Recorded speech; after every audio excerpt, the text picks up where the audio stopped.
கேள்வி பார்வையாளர் வணக்கம். இன்றைய நேர்காணலில் நாம் சந்திக்க இருக்கும் சிறப்பு விருந்தினர் தமிழ் புலிகள் கட்சியின் மாநில செய்தி தொடர்பாளர் முத்துக்குமார் அவர். சார் வணக்கம். சார் வணக்கம். அருந்ததியர் உள்ளிட்ட இந்தியா முழுவதும் இருக்கின்ற பட்டியல் சமூக மக்களுக்கு வழங்கப்பட்ட உள்ளிட ஒதுக்கீட்டை எதிர்த்து பல்வேறு மாநில தலித் தலைவர்கள் மறுசீராய்வு மனு போட்டிருந்தாங்க. இந்த மறுசீராய்வு மனுவானது இன்றைய தினம் தள்ளுபடியாக இருக்குது. இந்த சம்பவத்தை நீங்கள் எப்படி பார்க்குறீங்க? அதாவது ஆகஸ்ட் 1ஆம் தேதி பார்த்தீங்கன்னா உச்சநீதிமன்றம் மாநில அரசுக்கு அதிகாரம் இருக்கிறது, பொதுவாக உள்ளிட ஒதுக்கீடை வழங்குவதற்கு, இடஒதுக்கீட்டு உள்ளிடஒதுக்கீடு வழங்குவதற்கு மாநில அரசுக்கு அதிகாரம் இருக்கிறது என்று உச்சநீதிமன்றத்தில் ஒரு தீர்ப்பு வந்துச்சு. இந்த தீர்ப்பு வந்த உடனே தமிழ்நாட்டில் அருந்ததியர்களும், ஆந்திராவில் இருக்கக்கூடிய மாதிகாக்களும், பஞ்சாபில் இருக்கக்கூடிய வால்மீகி பசபி உள்ளிட்ட சமூகத்தினரும் மிகுந்த மகிழ்ச்சி அடைந்தார்கள். ஏன்னா அவர்களுடைய வாழ்நிலை என்னன்னு கேட்டிங்கன்னா மிக மோசமாக பட்டியல் சாதி மக்களிலே மிகவும் பின்தங்கி இருக்கக்கூடிய, அதாவது அடுக்கப்பட்ட மூட்டிலே மிகவும் அடியில் கிடக்கக்கூடிய மக்களாக இருக்கக்கூடிய மக்கள் தான் அவங்க. அதனால் அவருடைய வாழ்நிலையெல்லாம் அறிந்து கொண்டு தான் பஞ்சாபிலும் சரி, ஆந்திராவிலும் சரி, தமிழ்நாட்டிலும் சரி சமூக நீதி பார்வையில் இருக்கக்கூடிய தலைவர்கள் அந்த மக்களுக்கு, குறிப்பாக தமிழ்நாட்டில் பார்த்திங்கன்னா அன்றைய தமிழக முதல்வர் கலைஞர் அவர்கள் பார்த்திங்கன்னா ஜனார்த்தனன் கமிட்டியை நியமித்து அருந்ததியர்களுடைய வாழ்நிலை என்ன, அந்த மக்கள் கல்வியில், பொருளாதாரத்தில், அரசு பணிகளில் எந்த மாதிரியான வாழ்நிலை எப்படி இருக்காங்க அப்படிங்கிறதெல்லாம் ஆய்வுக்கு உட்படுத்தி அதை ஜனார்த்தன் கமிட்டி போட்டு அதை தமிழ்நாட்டில் ஆய்வு பண்ணார். அப்படி ஆய்வு பண்ணும்போது பார்த்திங்கன்னா மிக சொற்ப எண்ணிக்கையில் தான் அந்த மக்களுடைய அரசு பணிகளெலாம் இருந்தாங்க. கடைநிலை ஊழியர்களாக அதிகமாக இருந்தாலும் கூட, துப்புரவு பணியாளர்களாக அதிகமாக இருந்தாலும் கூட, ஐஏஎஸ், ஐபிஎஸ், துணைவேந்தர் போன்ற பல்வேறு துறைகளில் அந்த மக்கள் இருக்காங்கன்னா யாருமே இல்லை. தலைமைச் செயலாளர்கள் யார் இருக்காங்கன்னா யாருமே இல்லை. துணைவேந்தர்கள் யார் இருக்காங்கன்னா யாருமே இல்லை.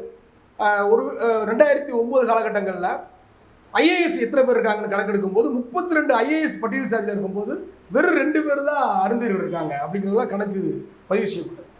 ஐபிஎஸ் யாருமே இல்லை அப்படிங்கிற மாதிரியான கருத்து அந்த செய்தியெல்லாம் இருந்தது.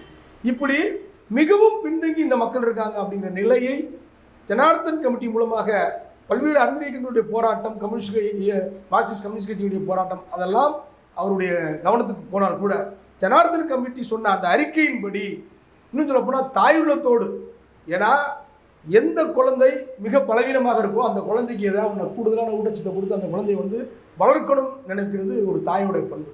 அந்த தாய் உள்ளத்தோடு, அந்த தாயன்போடு அன்னைக்கு அருந்ததியர் மக்களுடைய உள்ளிட ஒதுக்கீட்டை கலைஞர் அவர்கள் பார்த்தார். அப்படி கலைஞர் அவர்கள் பார்க்கும்போது அனைத்து கட்சி கூட்டத்தை கூட்டி அன்றைக்கு தலித் தலைவர்கள் எல்லாம் வர சொல்லி அவர்களுக்கு முன்பாக ஒரு அனைத்து கட்சி கூட்டத்தில் விவாதிக்கும் போது அந்த விவாதத்திலே 2 தலைவர்கள் எதிர்த்தார்கள். ஒருவர் திருமாவளவன், இன்னொருவர் கிருஷ்ணசாமி. திருமாவளவன் எப்படி எதிர்த்தார் என்று சொன்னால், உள்ளிட ஒதுக்கீட்டை நாங்கள் ஆதரிக்கிறோம், ஆனால் அப்படின்ட்டு சொல்லி இந்த மக்களுக்கு வழங்கும் கொஞ்சம் பணத்தை கொடுத்து கொஞ்சம் முன்னேற்றலாம், அவர்களுக்கு வேறு மாதிரி ஏதாவது ப்ரியாரிட்டி கொடுக்கலாம் அப்படிங்கிற மாதிரி சில விஷயங்களை சொல்லி மேடைகளில் 18 அவங்களுக்கே கொடுங்க அப்படின்னு சொல்லி அதை மற்ற பட்டியல் பிரிவான பல்லர் மக்கள்கிட்டையும் பறையர் மக்கள்கிட்டையும் ஒரு மோதல் போக்கு உருவாக்கும் விதமாக மேடைகளில் பேசினார். இதையெல்லாம் கவனித்து அன்றைக்கு இருந்த அருந்ததியர் இயக்கங்கள் கடுமையான எதிர்ப்புகளை தெரிவித்தார்கள். புதிய தமிழ் கிருஷ்ணசாமி அங்கேயே அது கருப்பு நாள், எனவே இதை நான் ஒத்துக்க மாட்டேன் அப்படின்னு சொல்லி அவர் எந்திரிச்சு வெளியே வந்துடுறாரு. இவர் கொடுக்கக்கூடாதுன்றதுக்கு என்ன மாதிரியான கருத்தெல்லாம் சொல்லணுமோ சொல்லிட்டு கொடுத்தா ஐயா கலைஞர் அவர்கள் கொடுத்தா அதை நான் ஆதரிக்கிறேன்ற மாதிரியான ஒரு கருத்தையும் பதிவு செய்கிறார். அப்போ கலைஞர் அவர்களுடைய தேவை திருமாவளவனுக்கு இருந்தது. ஏன்னா கலைஞர்களோடு பயணித்தால்தான் நாம் சட்டமன்ற உறுப்பினர் ஆக முடியும், நம்முடைய கட்சி அங்கீகாரம் பெற முடியும். நம்முடைய கட்சி தமிழ்நாட்டில் அதிமுகவோட பிற பாசிஸ்ட கட்சிகளோடய இருந்தோம்னு சொன்னால் நம்ம வெளியேறிடுவோம், தமிழ்நாட்டு அரசியலிருந்து வெளியேற்றப்பட்டுருவோன்றதை உணர்ந்து அன்னைக்கு திமுக தலைவர் கலைஞர் அவர்கள் ஆதரிக்க வைத்தார். பிறகு அவர் ஆதரித்தார். அருந்ததியர்கள் பல்வேறு எதிர்ப்புகளுக்கு பின் அவர் ஆதரித்தார். அப்படி ஆதரித்து வந்தது தான் அருந்ததியர் உள்ளிட ஒதுக்கீடு. அப்படி அருந்ததியர் உள்ளிட கிட்டத்தட்ட 15 ஆண்டுகளுக்கு மேலே ஆகிவிட்டார். ஆனால் அதை எதிர்த்து புதிய தமிழர் கிருஷ்ணசாமி போல, ஆந்திராவிலே சின்னையா போன்றவர்கள், பஞ்சாப், ஹரியானா உள்ளிட்ட பல்வேறு மாநிலங்கள் இருக்கக்கூடிய வழக்குகளை பதிவு செய்கிறாங்க. சுப்ரீம் கோர்ட்டில் பதிவு பண்ணுறாங்க. இந்த வழக்கு பார்த்திங்கன்னா மதுரை ஹைகோர்ட்லேயே நடக்கும்போது பார்த்திங்கன்னா எப்படியாவது தடை கிடைக்காதா அப்படின்னு புதிய தமிழர் கிருஷ்ணசாமி துடிச்சுக்கிட்டு இருந்தார். அவருக்கு சார்பாக வாதாடிய வழக்கறிஞர் விஜயன் அவர்களும் மிக ஆர்வமாக துடித்து கொண்டிருந்தார்கள். அதையெல்லாம் தவிடுபடியாக்கும் விதமாக அன்றைக்கு இருந்த நீதிபதி மதுரையில் பார்த்திங்கன்னா மார்க்சிஸ்ட் கம்யூனிஸ்ட் கட்சி வழக்கறிஞர், பல்வேறு வழக்கறிஞர்கள் எல்லாம் முன்னின்று அதை வந்து பாதுகாத்தாங்க. அப்போ ஏற்கனவே பஞ்சாப் ஹரியானா நடக்கக்கூடிய அந்த வழக்கு இணைந்து இந்த வழக்கும் நடக்கட்டும் சொல்லி இந்த வழக்கை சுப்ரீம் கோர்ட்டுக்கு மாற்றம் செய்யப்பட்டது. சுப்ரீம் கோர்ட்டில் வந்து பார்த்தீங்கன்னா கடந்த ஆகஸ்ட் 1ஆம் தேதி ஒரு தீர்ப்பு வழங்குது. மாநில அரசுக்கு அதிகாரம் இருக்கிறது என்கிற தீர்ப்பு. அப்படி ஒரு தீர்ப்பு வந்த உடனே அறிஞர் இயக்கங்கள் மிகப்பெரிய மகிழ்ச்சி அடைந்தார்கள். அப்படி மகிழ்ச்சி அடையும் போது யாரும் எதிர்பார்க்காத விதமாக 15 ஆண்டுகளாக தன்னுடைய இருதயத்தில் ஒதுக்கி வைத்திருந்த திருமாவளவன் அவர்கள் அகில இந்திய அளவில் இருக்கக்கூடிய தலித் தலைவர்களை எல்லாம் சந்தித்து இடஒதுக்கீடு வழங்கப்பட்ட இந்த விஷயத்தை வந்து சீராய்வு மனு பண்ணணும்னு சொல்லி எல்லா தலைவரும் கடிதம் கொடுக்குறாரு. அப்படி கடிதம் கொடுக்கும்போது இங்கே பல்வேறு எதிர்ப்புகள் கிளம்புது.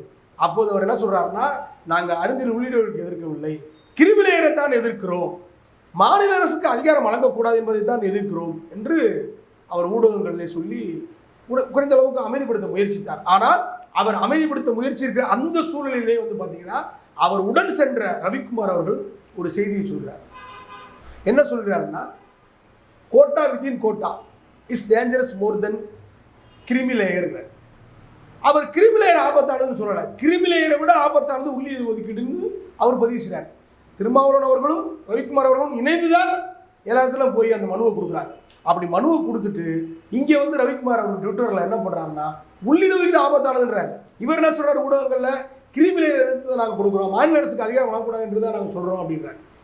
அதுவே முதல் அபத்தம். இவர் பேசியது இளமுறைக்காயாக, அவர் வெளிப்படையாக பேசுகிறார். இல்லை, அவங்க கொடுத்த அந்த மனுவில் ஒன்றும் அவங்க பேசுகிற ஒன்று. ஆமாம், அதை தான் சொல்கிறேன். அவர் என்ன சொல்கிறாருன்னா, மாநில அரசுக்கு அதிகாரம் வழங்கக்கூடாதுன்னு சொன்னாலே அறிஞர் உள்ளீடு வழங்கப்பட்டது மாநில அரசால் தான், ஆட்டோமேட்டிக்காக வந்து இது ரத்தாயிரும்.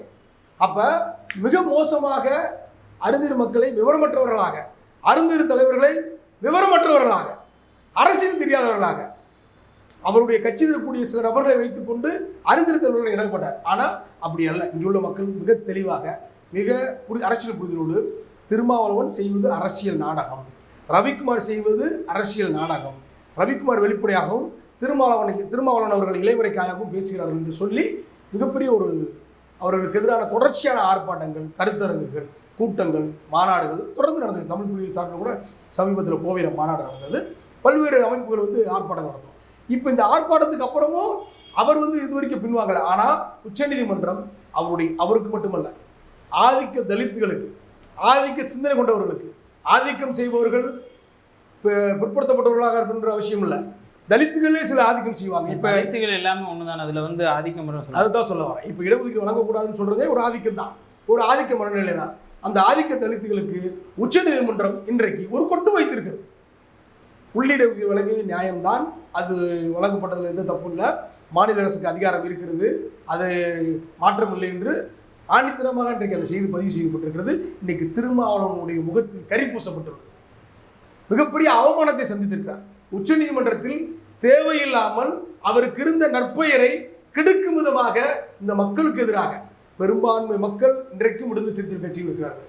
இன்றைக்கும் அவர்கள் திருமாவளவன் பேசுவது நியாயம்தான், உண்மைதான் என்று நம்பிக்கொண்டிருக்கிறார்கள். எப்படி எம்ஜிஆரை நம்பிக்கொண்டிருந்தார்களோ, அது ஒரு காலத்தில் எம்ஜிஆர் நம்பிக்கிட்டு இருந்தாங்க. இன்றைக்கும் எம்ஜிஆரை நம்பியது போல் சில நபர்கள், எம்ஜிஆரை போன்றப்ப நீங்கள் நல்லா புரிஞ்சுக்கணும், ரசிகர் மனநிலை தான். அது அரசியல் சித்தாந்தம் இல்லை, ரசிகர் மனநிலைன்றதுல தான் எம்ஜிஆரை நான் கோட் பண்ணுறேன். எம்ஜிஆரை நம்பியது போல் திருமாவளவன் நம்புகிறார்கள். உண்மையில் திருமாவளவன் அவர்கள் இந்த மக்களுக்கு செய்தது துரோகம் என்பதுதான், அது ஒரு தவறான போக்கு தான் என்பதை உணர்ந்த போது நிச்சயம் அவருக்கு எதிராக நிற்பார்கள், அவருக்கு எதிராக பேசுவார்கள், அவருக்கு எதிர்ப்பாக கலவ பொருள் எழுப்புவார்கள் என்ற நம்பிக்கைகளுக்கு இருக்கு. ஆனால் அந்த கட்சியிலேயே நியாயவாதியாக பேசக்கூடிய ஆளுநர் சானாவாசோ, வன்னியரசோ, சங்கத்தமிழனோ, இன்னும் பிற நபர்களெல்லாம் இதை வந்து எந்த விதமான எதிர்ப்பு பொருளும் கொடுக்கல. கௌதம் சன்னா, ரவிக்குமார் போன்றவர்கள் அரை பார்ப்பனர்கள் தான், அவர்களாம் அரை பார்ப்பனர்கள் தான். சரிங்களா? அந்த அவர்களாம் பார்ப்பனர்கள் தான்ன்றது நமக்கு மாற்றுக்கிறது இல்லை. அதனால் அந்த பார்ப்பனர்கள், அரை பார்ப்பனர்கள் எப்பயுமே சமூக நீதிக்கு எதிராக தான் இருப்பாங்க. ஆனால் நாங்கள் ஆளுநர் சபாசை நம்புகிறோம், வன்னியரசை நம்புகிறோம், சங்கத்தமிழன் போன்றவர்களை நம்புகிறோம், இன்னும் பல்வேறு முற்போக்காளர்கள் விடுதலை சிறுத்தை கட்சியில் இருக்காங்க, சிந்தனை செல்வம் போன்ற பல்வேறு நபர்கள் அவரை நம்புகிறோம். ஆனால் அவர்களெல்லாம் பொருள் கொடுக்கவில்லை. அப்படி என்று சொன்னால் திருமாவளவன் செய்த அந்த துரோகத்தில் அவர்களும் பங்கெடுத்தார்கள் என்ற குற்றச்சாட்டை இங்கே நாங்கள் முன்வைக்கிறோம். ஏன்னா அவர்களெல்லாம் நியாயமாக பேசுவார்கள் என்று நம்பணும் இல்லை, அப்படி ஒரு நம்பிக்கையை அவர்கள் கெடுத்து விட்டார்கள். இருந்தாலும் உச்சநீதிமன்றம் அவர்கள் குட்டு வைத்திருக்கிறது. இப்போதும் சொல்கிறோம், திருமாவளவன் அவர்கள் தன்னுடைய தவறை உணர்ந்து நான் செய்த அது சீராய்வு மனு செய்தது தவறுதான் என்பதை வெகு மக்களிடம் மன்னிப்பு கேட்பது தான் சரியா. இல்லை இது இப்போ ஒரு மனு போட்டதுக்காக மன்னிப்பு கேட்க சரியா இருக்கும். மன்னிப்பு கேட்கணும் அவர் மன்னிப்பு கேட்கணும். அது உச்சநீதிமன்றம் தள்ளுபடி பண்ணிருச்சு. அவருக்கு மிகப்பெரிய கொட்டு விழுந்துருச்சு. தன்னை ஒரு சமூக நீதி தலைவர் என்று சனாதனத்துக்கு எதிரானவர் என்று பேசுகிறார்ல. அப்படி என்று சொன்னால் உண்மையிலே நீங்க சனாதனத்து தலைவர் என்று சொன்னால், சனாதனத்துக்கு எதிராக இருக்கிற என்று சொன்னால் அருந்ததி மக்களிடம் மன்னிப்பு கேட்கணும். இல்லை இப்போ தலித் ஒற்றுமைக்காக பேசுகிறவரை வந்து இப்படி சனாதனவாதின்னு சொல்கிறது சரியா இருக்குமா? ஏன்னா அவங்க தலித் ஒற்றுமைக்காக இந்த மாதிரியான சீரவுகள்லாம் போடுறாங்க. நீங்கள் வந்து இதில் வந்து ஒரு சனாதனவாதியாக முத்திர கொடுத்துறீங்க. அதாவது புதிய தமிழர் கிருஷ்ணசாமி வந்து தலித் ஒற்றுமையை ஒரு கோடாரியை கொண்டு வெட்டி விட்டார் என்று சொன்னவர் திருமாவளவன். அவருடைய ஆர்ப்பாட்டத்தில் அதை பேசினார்.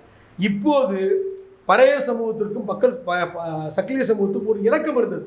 இந்த இணக்கத்தை மிகப்பெரிய கோடாரியால் வீழ்த்தியவர் திருமாவளவன். இதில் எந்த மாற்றம் கருத்து. ஏன்னா இது மிக தெளிவாக சொல்கிறாங்க. திருமாவளவன் அவர்களுக்கும் அருந்ததி தலைவர்களுக்கும் ஒரு வித்தியாசத்தை இங்கே நான் பதிவு செய்ய விரும்புகிறேன். ஏன்னா தலித் ஒற்றுமை விரும்பியவர்கள் அருந்ததி தலைவர்கள் தான். தலித் ஒற்றுமையை கோடாரியை கொண்டு வெட்டியவர் திருமாவளவன். இதை நான் பகிரங்கமாக சொல்கிறேன். ஏன்னா அருந்ததி உள்ளிடுவதற்காக டாக்டர் ராமதாஸ் அவர்கள் மாநாடு நடத்தியிருக்கிறார். அதை ஆதரித்து பேசியிருக்கார். அதை வரவேற்றிருக்கிறார். இப்போதும் அருந்ததி உள்ளிடுவதை ஆதரிக்கும் மனநிலை அவரிடம் இருக்கிறது. ஆனால் அப்படி ஆதரித்த ராமதாஸ் அவர்களை எந்த ஒரு அருந்ததி தலைவரும் இதுவரை நன்றி கூட கூறவில்லை. ஏன் நன்றி சொல்லவில்லை? நேரில் கூட அவரை சென்று சந்தித்து ஒரு வாழ்த்து சொல்லலை, எதுவுமே சொல்லலை. என்ன காரணம்? ஏனென்று சொன்னால் உண்மையிலே பாட்டாளி மக்கள் கட்சியால் ராமதாஸால் பெரும்பான்மையாக இருக்கக்கூடிய அங்கே இருக்கக்கூடிய சக்கிலியர்களுக்கு ஆபத்தே கிடையாது. பறையர் சமூகத்துக்குத்தான் எதிராக அவர் அரசியல் செய்கிறார்கள். விடுதலை சிறுத்தைகளுக்கு எதிராகத்தான் அவர் அரசியல் செய்கிறார்கள். ஆனால் அருந்ததி தலைவர்களோ இங்கே இருக்கக்கூடிய பெரும்பான்மை அருந்ததி மக்களோ பறையர் சாதி மக்கள் எங்களுடைய சகோதர சாதிகள், விடுதலை சிறுத்தைகள் கட்சி எங்களுடைய சகோதர இயக்கம் தான், அவரை எதிர்ப்பதும் எங்களை எதிர்ப்பதும் ஒன்றுதான் என்று சொல்லி எந்த ஒரு அருந்ததி தலைவரும் ராமதாஸ் அவர்களுக்கு நன்றி சொல்லவில்லை. ஆனால் திருமாவளவன் அவர்கள் மிகப்பெரிய கோடாரியை வைத்து பறையர் மக்களுக்கும் சக்கிலியர் மக்களுக்கும் கூடிய அந்த ஒற்றுமையை சீர்குலைத்து சீராய்வனுக்கு போனது என்பதுதான் நிதர்சனமான உண்மை. இதை நாங்கள் ஆணித்தரமாக சொல்ல முடியும். ராமதாஸுக்கும் திருமாவளவனுக்கும் 2 பேரை வைத்து பார்க்கும்போது எங்களுக்கு இருவரும் ஒன்றாக இன்றைக்கு தெரிகிறார். 2 பேரும் ஒன்றா இப்போ இந்த இடத்துல வச்சு பார்க்க வேணாம். ஏன்னா ஒரு சீராய்வு மனு தள்ளுபடியாயிருச்சு. நம்ம திரும்பி அந்த விவாதத்துக்குள்ளே போகாமல் இல்லை. நான் அதுக்கு தான் சொல்கிறோம். மீண்டும் திருமாவளவன் அவர்களை நாங்கள் எதிர்க்காமல் இருக்க வேண்டும் என்று சொன்னால் அவர் பல விஷயங்கள் அருந்ததி மக்களிடம் மன்னிப்பு கேட்க வேண்டும். அவர் சீமான் அவர்கள் வந்தேர் என்று சொன்னபோது அவர்கள் மட்டுமா வந்தார்கள் என்று சொன்ன அந்த ஒரு கருத்துக்கும் அவர் மன்னிப்பு கேட்க வேண்டும். இப்படிப்பட்ட சீராய்வு மனுக்காகவும் அவர் மன்னிப்பு கேட்க வேண்டும். அதுதான் சரியாக இருக்கும், அதுதான் ஜனநாயகமாக இருக்கும், அதுதான் சமூக நீதியாக இருக்கும். அதை விட்டுட்டு அவர் வந்து இன்னும் அழைப்பு பேசிக்கிட்டு இருந்தா நாங்கள் அவரை விட அரசியல் தெரிந்தவர்களாக மாறிட்டோம். அவருக்கே பாடம் நடத்துவதற்கு நாங்கள் தயாராக. அருந்ததி உள்ளிட ஒதுக்கீடு குறித்தும் மறுசீராய்வு மனு குறித்தும் பல்வேறு கருத்துக்கள் மிக்க நன்றி சார். நன்றி.